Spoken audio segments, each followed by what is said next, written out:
Même durant un match sans enjeu les amis, j'ai quand même envie des fois de péter ma télé, j'ai quand même envie des fois de leur mettre à tous un taquet derrière la nuque et des fois, même dans les matchs sans enjeu, je me retiens, parce que là les amis, même si voilà le Real est déjà champion, qu'on prépare juste la finale de Ligue des Champions, tout ce que tu veux, l'image que le Real a donnée ce soir, c'est une image qui me fait pas plaisir.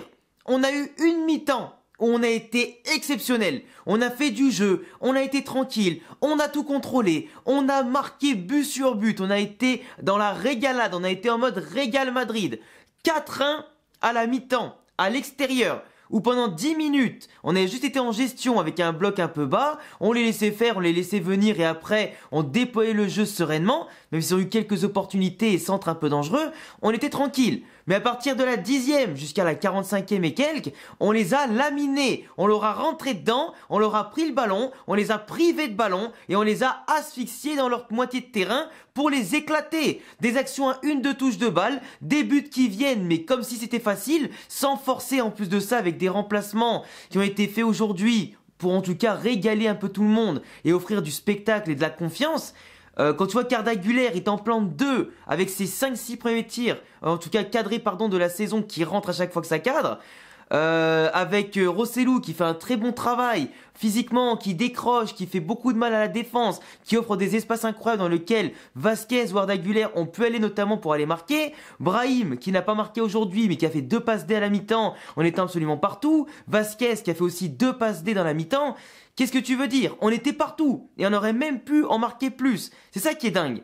Et derrière, la seconde mi-temps, je sais pas c'est quoi ce relâchement, je sais pas c'est quoi ce mental en mousse qu'ils ont eu après la mi-temps, en se croyant peut-être trop beau, trop facile, etc.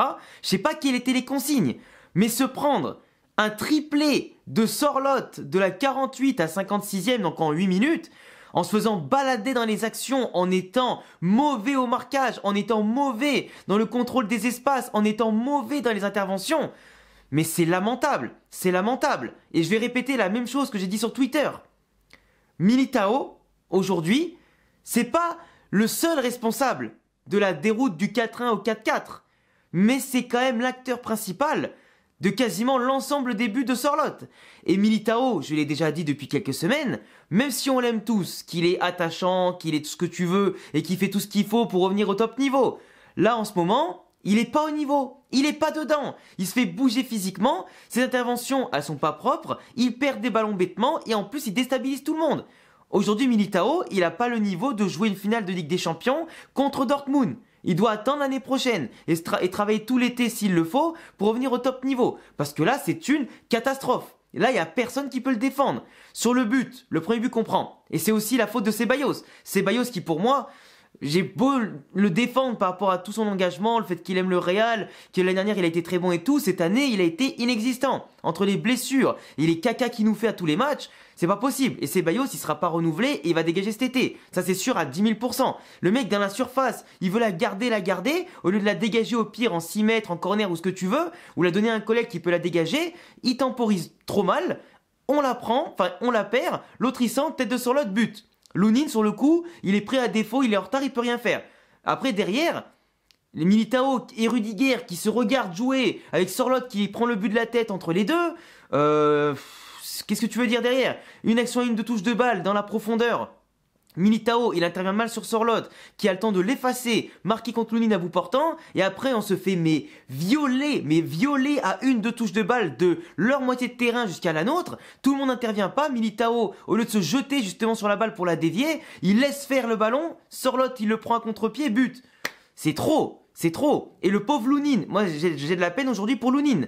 Parce que dans le débat Courtois ou Lunin en finale de Ligue des Champions, Lunin, qui a été totalement abandonné par Militao et l'ensemble de la défense du Real, se retrouve à prendre 4 buts, avec encore un match de Liga à jouer contre le Betis, et ce sera sûrement Courtois qui va le jouer, et malheureusement, j'ai l'impression que là, petit à petit, tout est fait pour que Courtois soit titulaire en finale de Ligue des Champions. Même c'est Lunin qui nous a amené là-haut avec du mérite contre le Bayern et contre City, et toute la saison en Liga pour toutes les bonnes parades, toutes les fois où il nous a sorti de la merde. Là, j'ai l'impression que tout est fait pour le saboter limite, tu vois. Il pouvait mieux faire, Lunin. Il y avait des buts où il pouvait clairement mieux faire.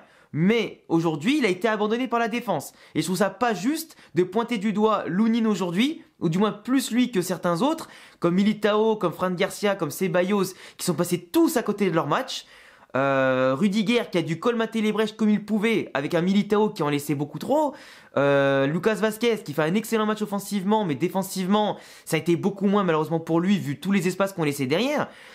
C'était problématique. Et même le milieu de terrain. Aujourd'hui, le milieu de terrain, Modric, Valverde, Ceballos, et après devant, t'avais Brahim et tout ça.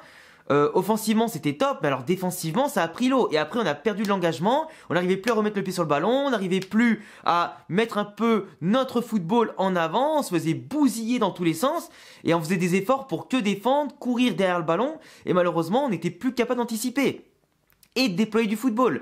Brahim, plus le match il avançait, plus il devenait transparent. Modric, un peu pareil, même si à un moment donné il a mis un caviar à Arda Güler qui pouvait marquer le triplé, et malheureusement la balle elle lui vient beaucoup trop, j'allais dire, enfin, même pas, non, j'allais dire même pas, elle vient dans sa tête, enfin, même pas elle vient en retrait, c'est juste lui qui la contrôle un peu mal, parce que techniquement il pouvait la reprendre, hein. Mais là je revisualisais l'action pendant que je parlais, et du coup j'allais dire une connerie, mais c'est lui qui a mis un peu de temps, mais Modric qui a failli du coup donner la passe D pour le triplé d'Arda Güler, mais sinon après il a organisé le jeu et tout, mais comme à côté de lui ça s'effondrait, et derrière lui encore plus, qu'est-ce que tu voulais qu'il fasse ? Qu'est-ce que tu voulais qu'il fasse ? Tu fais rentrer Kama, tu fais rentrer Rodrigo, tu fais rentrer qui tu veux. Mais au final, le mal est fait parce que l'attitude elle y est plus. Et si l'attitude collective elle y est plus, c'est pas un ou deux mecs qui vont arriver qui vont tout changer. Là, il y avait vraiment un gros problème, je pense, de discipline après la mi-temps. Et Villarreal, avec les Sorloth, avec les Moreno, avec Coquelin et tout ça, ils nous ont tués. Ils nous ont tués dans l'impact et dans l'envie. Eux, fallait qu'ils gagnent pour aller viser les places européennes. En plus, le Betis perdait contre la Sociedad. Donc eux, ils avaient, quoi qu'il arrive, l'intention de gagner. Malheureusement pour eux, ça l'a pas fait. Mais pour nous, la prestation, même s'il n'y avait pas d'enjeu, elle est quand même scandaleuse. Comment tu peux gagner de 4 buts à la mi-temps, enfin 4-1 à la mi-temps, donc 3 buts d'avance, et faire 4-4 ? C'est pas possible. Alors au moins on perd pas. C'est bien, on subit pas une remontada du futur, mais on a quand même subi quelque chose qu'on aurait dû maîtriser davantage. Quand tu vois que le match, surtout la première mi-temps, était exceptionnel, c'est un énorme gâchis. Et pour moi, Arda Güler, qui en plus met un doublé, qui montre à quel point le gamin il a du talent, il est toujours bien placé, le mec il est dans l'axe, son poste préférentiel, et ça je vous l'ai dit 15 fois, il met une frappe croisée magnifique, quant à Rossellou, qui parfaitement aujourd'hui va jouer son rôle de pivot, qui frustre la défense, qui pèse partout, qui ouvre les espaces, qui se projette pour marquer en plus sur la centre de Vasquez. Quand tout le monde fait bien son rôle dans l'équipe, c'est dommage de sacrifier la belle prestation collective pour ça en fait. Et tu vois Nacho qui est rentré pour remplacer Militao, mais je priais pour que ça arrive le plus vite possible. Et heureusement, et je vous le répète, Nacho, qui en plus va jouer son dernier match avec le Real Madrid, avec le brassard en plus de ça pour sa carrière, doit jouer la finale de Ligue des Champions. Titulaire. Si Militao joue titulaire, ça va être un carnage monumental. Je vous le dis, Militao, s'il joue, même si j'ai confiance en toutes les personnes de l'effectif, là aujourd'hui, il me fait pas confiance. Enfin, je lui donne pas ma confiance. Putain, on a pris un quadruplé l'année dernière de Castellanos. Là, on prend un quadruplé de Sorloth et en plus, on lui offre le Pichichi. Il y a tout le monde qui crie Pichichi dans le stade. C'est aberrant, frère. C'est aberrant. Je suis dégoûté pour Jude parce que le pauvre, il a joué que 27 matchs cette saison entre ces 3 matchs injustes là, de suspension qu'il a mangé après Valence, entre sa blessure qu'il a eu à un moment donné et sa petite maladie qu'il a eu au bide et tout ça. Le fait aussi qu'aujourd'hui, on fait la rotation, donc il joue moins que les autres. Il a joué 10 ou 7 matchs de moins que ses concurrents. À 20 ans, en étant milieu de terrain, il a quand même planté 19 buts et 6 passes D. Et c'est dommage parce qu'on lui offre pas la possibilité d'être meilleur buteur. Et c'est dommage, tu vois. Après, c'est un détail, mais ça aurait été exceptionnel pour lui d'être meilleur buteur dès sa première saison en tant que milieu de terrain, tu vois. Mais bon, au moins Sorloth, il a mis 4 buts magnifiques, il n'y a rien à dire. Lui, il s'est gavé, hein. Il reste encore un match. Et Dovbyk, il en a marqué un avec Giroud tout à l'heure. Mais c'est vrai que Sorloth, il nous a fait mal, hein. Au niveau physique, puissance et tout. Le Dortmund, ils ont que Füllkrug qui est un petit peu dans ce style-là. Il faudra faire attention. Et arrêter de prendre peut-être un peu trop la grosse tête et un peu trop d'être en surconfiance. Parce que moi, ce match-là, je retiens que la première mi-temps. La deuxième, faut l'oublier totalement et retravailler tout ce qui manque. Les espaces qu'on a laissés derrière, les 1 contre 1 qu'on a foirés, les occasions qu'on a ratées, les occasions qu'on leur a offert, les ballons bêtement perdus, les interventions en retard, ça, c'est pas normal. Ça, c'est pas normal quand tu t'appelles le Real Madrid. Peu importe, tu vois.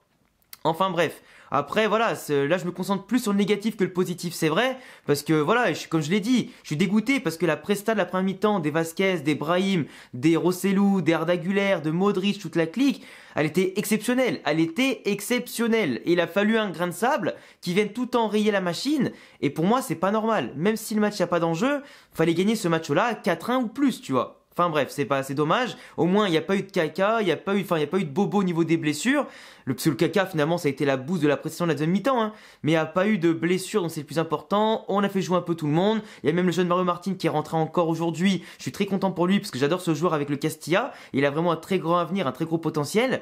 Et donc d'ailleurs j'avais déjà présenté notamment sur la chaîne YouTube, mais c'est vrai que voilà, après je suis un peu déçu du résultat et de la manière surtout, mais bon, on va se relever. Il reste un match à travailler contre le Betis avec l'équipe type et on verra bien après ce qu'Ancelotti mettra pour la finale, et je suis sûr qu'il y aura une autre attitude bien sûr différente la semaine prochaine, mais clairement là une attitude comme ça, moi j'en veux plus, et je pense que vous êtes tous d'accord avec moi. Enfin bref, désolé si j'ai oublié 2-3 trucs, je suis assez fatigué après un long week-end de mariage, mais je suis quand même rentré pour le match, donc je vous laisserai me dire en commentaire ce que vous en avez pensé aujourd'hui. Et puis voilà, on se dit à très vite pour de prochaines vidéos. Ciao les gars!